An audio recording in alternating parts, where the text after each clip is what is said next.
Welcome to special focus. నేను రాజేశ్వరి. కుంభమేళాలో చేసే పుణ్యస్నానాలు మాత్రమే కాదు, కుంభమేళాలో అనాదిగా వస్తున్న కొన్ని దివ్యమైన అంశాలు కూడా ఉన్నాయి. ముస్లిం రాజులు, బ్రిటిష్ పాలకులు మాత్రమే కాదు, స్వాతంత్రం పొందిన తర్వాత కూడా మన పాలకులు మన నుంచి దూరం చేసిన అంశాలున్నాయి. అవేంటో తెలుసుకుంటే గగురుపాటు కలుగుతుంది.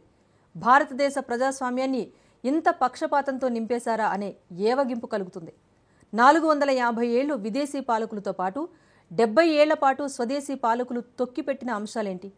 హిందువుల సెంటిమెంట్లతో ముడిపడిన అక్కడి అంశాలేంటి?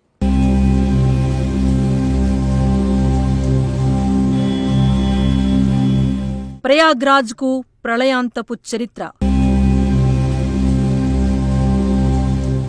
అక్షయ వటవృక్షాన్ని దాచిపెట్టిందెవరు? మొఘల్ పాలకుల పాపాల చిట్టా ఏంటి? చెప్పింది చెయ్యి, చరిత్ర అడక్కు అంటారు కొంతమంది. కాని చరిత్రలోనే అంతా ఉంది అంటారు చాలామంది.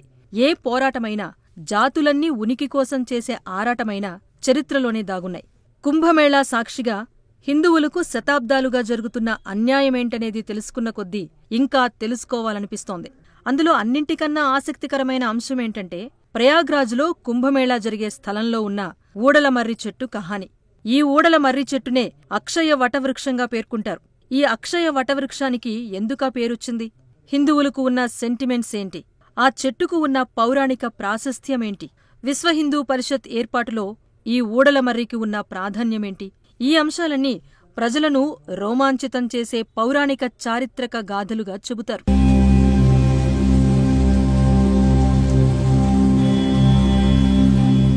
ఈ అక్షయ వటవృక్షం నేపథ్యం గురించి తెలుసుకునే ముందు భారతీయుల సెంటిమెంట్లను దెబ్బతీసేందుకు అసలు మొఘల్ పాలకులు ఏం చేశారో తెలుసుకుంటే సమయోచితంగా ఉంటుందేమో. ప్రయాగ్రాజ్ త్రివేణీ సంగమం ఒడ్డున ఉన్న ఈ వటవృక్షాన్నే అక్షయ వటవృక్షంగా పిలుస్తారు. ఇది నాశనం లేనిదిగా, అజరామరమైందిగా పురాణాలు చెబుతున్నాయి. ఈ చెట్టు దగ్గరే పాతాళపురి టెంపుల్ కూడా ఉంది. దీని అడుగునే సరస్వతీ నది, గంగా, యమునా నదులతో కూడిన బావి ఉంది.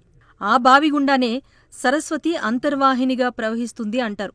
ఈ వటవృక్షాన్ని దర్శనం చేసుకున్నంత మాత్రనే మనుషులు చేసిన సర్వ పాపాలు తొలగిపోతాయని, మరుజన్మ లేకుండా విముక్తి కలుగుతుందని భక్తులంతా భావిస్తారు. అయితే ఈ మర్రి చెట్టును మొఘల్ పాలకులు, ఆ తర్వాత బ్రిటిష్ పాలకులు 450 ఏళ్లపాటు బంధించేశారు. హిందువులు ఈ చెట్టును దర్శించుకోకుండా దారుణమైన కుట్రలు పన్నారు. చెట్టును మాత్రమే కాదు, అక్కడే ఉన్న సరస్వతీ బావిని కూడా మూసేసి భక్తుల కంటికి కనిపించకుండా చేశారు. అయితే యూపీలో యోగి ఆదిత్యనాథ్ సీఎంగా వచ్చిన తర్వాత పోయినసారి అర్ధకుంభమేళాను పురస్కరించుకుని ప్రజలందరికీ దర్శనానికి అనుమతించటం విశేషం.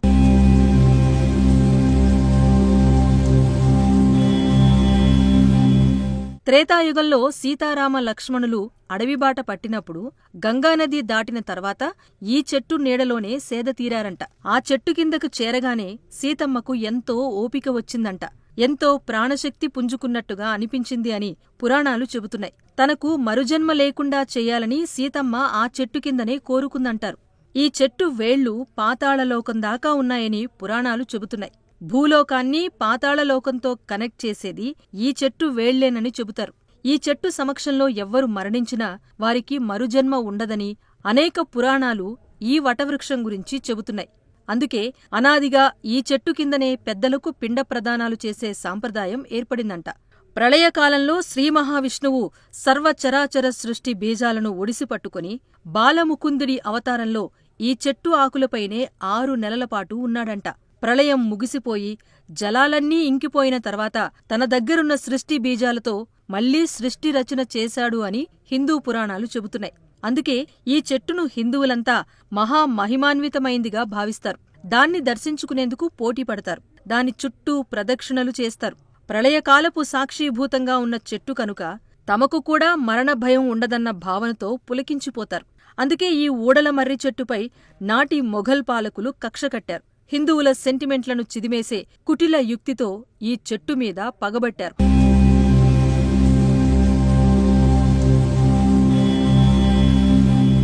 హిందువులు అన్నా, హిందూ సెంటిమెంట్లన్నా ఏమాత్రం గిట్టని మొఘలులు దీన్ని 23 సార్లు ధ్వంసం చేశారంట. ముందుగా 17వ శతాబ్దంలో ఆనాటి అక్బర్ ఈ చెట్టును హిందువులకు కనిపించకుండా చేయాలనే కుట్రతో చెట్టును ధ్వంసం చేశాడు. అక్కడే ఉన్న మిగతా చారిత్రక పౌరాణిక ఆలయాలను కూడా నేలకూల్చేశాడు. అక్బర్ మరింత కసితో అక్షయ వటవృక్షం ఉన్న చోటనే తన రాణుల కోసం మహల్ను కట్టాడు. హిందువులు పవిత్రంగా భావించే చెట్టు ఉన్న చోట తాను పడకగదిలా మార్చుకున్నాడన్నమాట. అయినా ఈ చెట్టు మళ్లీ చిగురిస్తూనే వచ్చింది. మళ్లీ ఊడలు వేయటం మొదలుపెట్టింది. ఇక అక్బర్ తర్వాత ఆయన కొడుకు జహంగీర్ కూడా అదే పద్ధతి ఫాలో అయ్యాడు. తండ్రికన్నా మరో అడుగు ముందుకేసి ఓ పెద్ద ఇనుప పలకను ఎర్రగా కాల్చి అక్షయ వటవృక్షం వేళ్ల కింద పెట్టేశాడు. ఇక శాశ్వతంగా ఆ చెట్టు మొలకెత్తకుండా పోతుందని భావించాడు. అయినా ఈ చెట్టు మళ్లీ చిగురించింది, తన ఉనికిని చాటుకుంది.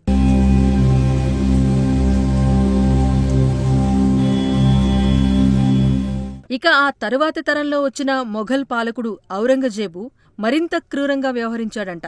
సలసలా మరిగే సీసాన్ని ఆ చెట్టు వేర్ల కింద పోయించాడంట. ఇక శాశ్వతంగా ఆ చెట్టు వేర్లు అంతటితో ఆగిపోయి విస్తరించటం తగ్గిపోయి క్రమంగా ఎండిపోవాల్సిందే అని కుట్ర పన్నాడంట. అయినా ఆ చెట్టు ప్రస్థానం మాత్రం ఎక్కడా ఆగలేదు. మళ్లీ చిగురించుకుంటూనే వచ్చింది. మొఘల్ పాలకుల దాష్టీకాన్ని సవాల్ చేస్తూనే వచ్చింది ఆ వటవృక్షం. ఈ వివరాలన్నీ ఖులాసత్ ఉత్ తవారిఖ్ అనే గ్రంథంలో సుజన్ రాయ్ బండారి అనే రచయిత పర్షియన్ భాషలో రాశాడు. ఆ పుస్తకం 1918లో అచ్చయింది. ఇలా హిందువులు ఏ మోక్షం కోసమైతే ఆరాటపడతారో వారికి మరణానంతరం కూడా ఆ మోక్షం లేకుండా చేసేందుకు మొఘల్ పాలకులు అనేక కుట్రలు పన్నారని చరిత్ర చెబుతున్న సాక్ష్యాలు.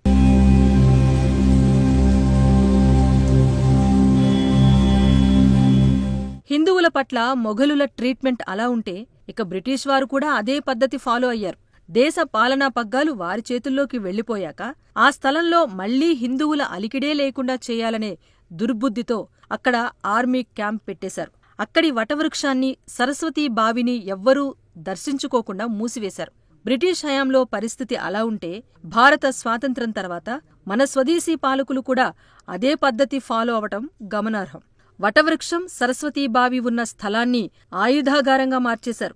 అటువైపు సామాన్య పౌరులు, హిందూ భక్తులు ఎవ్వరూ రాకుండా మూసేశారు. ముస్లిం రాజులు, బ్రిటిష్ పాలకులు, స్వదేశీ ఏలికలు ఇలా ఆ ముగ్గురూ కూడా హిందువుల సెంటిమెంట్లను శాశ్వతంగా సమాధి చేసే కుట్రలో విజయవంతంగానే పాల్గొన్నాయి. ముస్లింలు, బ్రిటిష్ పాలకులు కలిసి 450 ఏళ్లపాటు ఈ చారిత్రక పౌరాణిక వటవృక్షాన్ని బంధిస్తే స్వాతంత్ర్యం వచ్చిన తర్వాత మన పాలకులు 70 ఏళ్లపాటు దాన్ని దాచిపెట్టేశారు. ఇలా మొత్తం 520 ఏళ్లు సంకెళ్లలోనే బంధించారని చరిత్రకారులు చెబుతున్నారు. యూపీలో యోగి వచ్చిన తర్వాత కేంద్రంలో మోదీ ఆధ్వర్యంలో మాత్రమే ఈ వటవృక్షం సంకెళ్లు తెగిపోయాయి. ఏడాది పొడవునా దీన్ని ఓపెన్ చేసి పెట్టారు. స్వాతంత్ర్యం వచ్చిన తర్వాత కూడా అక్కడ ఆయుధాగారంగా మార్చేసి దర్శించుకోకుండా చేసింది భారత ప్రభుత్వం. ఇలా 3 ప్రభుత్వాలు కూడా హిందూ సెంటిమెంట్లను మట్టిలో కలిపేశాయి. 70 ఏళ్లపాటు మూసేశారు.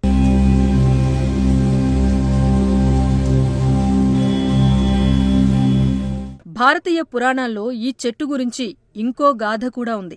నారదుడు ఓసారి నారాయణుడి దివ్యశక్తి ప్రభావాన్ని తెలుసుకోవాలి అనుకున్నాడంట. స్వామీ, మీ దివ్యశక్తి ఏంటో చూడాలని ఉంది అన్నాడంట. అప్పుడు నారాయణుడు భయంకరమైన ప్రళయాన్ని సృష్టించాడట. ఆ జల ప్రళయంతో ప్రపంచమంతా మునిగిపోయింది. కాని అక్షయ వటవృక్షం పైభాగం ఒక్కటే ఆ వరదలో కూడా తేలియాడుతూ ఉండిపోయిందంట. అందుకే దీనికి అక్షయ వటవృక్షం అనే పేరొచ్చింది. అందుకే ఇది హిందువులకు దివ్యక్షేత్రంగా ఇప్పటికీ వర్ధిల్లుతోంది.